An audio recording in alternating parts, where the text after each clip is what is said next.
Good morning, everybody. Is everybody ready? Channel 3, you good? Okay, welcome everybody. Today we have a sad story to talk about. Back on June 9th, day before yesterday, 8:18 p.m., we got a call to 1016 Adrian Way, which is down in the Garcon Point area, to shots fired. An off-duty Okaloosa deputy further stated he had a child at his house with a gunshot wound. So officers responded to the home, discovered 2 adults deceased. Investigation revealed that the husband had killed his wife, then shot himself. The 2 children were transported to a hospital in Pensacola with non-life-threatening injuries.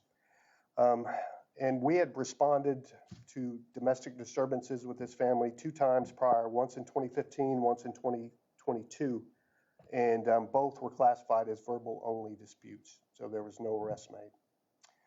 The deceased are Katie Delmar, 42 years old, and Michael Delmar, 41 years old.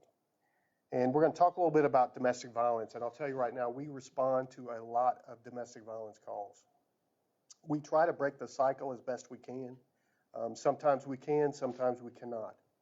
And unfortunately, when we cannot break the cycle, sometimes this occurs toward the end of that cycle. I'll tell you, there's a lot of things we can do to help families if they'll just reach out and cooperate with us and keep things from this, like this happening. You know, because this takes a toll on everybody. It takes, obviously, the family's destroyed, you know, but it takes a toll on everybody, the neighbors. It takes a toll on my officers who have to respond out and see the horrific things that they have to witness when it comes to domestic violence. So I would like to take a minute out of my time here to thank the medical personnel that responded, the fire personnel, our deputies who obviously we have counselors for them as well if they need to reach out to them. And to thank that neighborhood, we had to evacuate the neighborhood, and they all cooperated with us 100%, and they were just fantastic, and we really do appreciate that. And we're going to put some numbers up here. You know, there are so many different things you can do if you're caught in a domestic violence cycle, or if you feel like you need to hurt yourself, or you have any kind of addiction problems, alcohol, drugs, or whatever. We have a lot of resources in Santa Rosa County that can help you if you just reach out. And like I said, when we see a family destroyed in this manner and all the things that could happen and didn't, you know, these are my citizens. And, you know, every time we lose a citizen, it hurts. And when we lose 2 at once, obviously, that's even worse. So I'll open up to questions for y'all, if y'all have questions for me. Sheriff, how many children did Katie and Michael have? Was it just the 2 or were there 3? 3. 3 kids. I know that a note was left over. Is there any type of motive that you guys could find out through that note? We're not going to speculate on that because it's still ongoing. I mean, even though it's, you know, you would think it would be a closed case right now, it's not.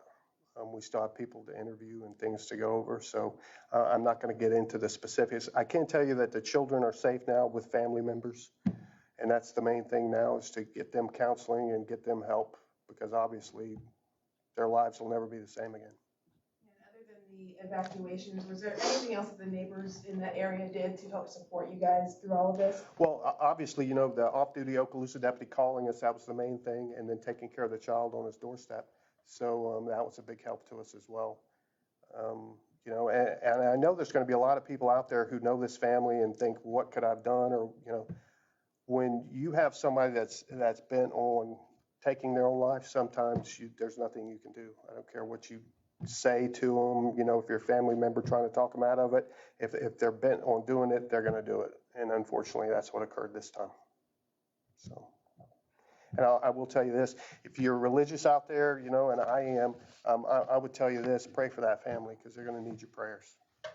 I can't imagine what they're going through. And it's something that no family wants to go through, but unfortunately, they're going to have to deal with this for the rest of their lives. So. What's your message to people? Because a lot of times people are afraid to take that first step when it comes to leaving situations like this. Yeah, if you're caught in a domestic violence cycle and you think, well, he's going to hurt me or she's going to hurt me if I leave, think of the end game. Okay, if you get hurt or you get beat up, that's bad enough. But if you don't break the cycle, things like this happen. I mean, it's your life, it's your kids' lives, it's your family life. You have to think to yourself, you know, at some point you've got to break the cycle or it's going to end like this. And that's the message we want to get out to not only our citizens, this occurs across the country. If you're in that cycle of violence, break it. It takes courage, but you know, you have to reach down, you have to have courage, and you have to break the cycle. Because we can't do it for you. We have to get the call initially, and then we can give you all these people that you can talk to for help, but we can't make you do it. How old are the children? I don't know all of them. I know one's 8 years old. I think one's 3, 4, and 13. How long was the neighborhood evacuated for?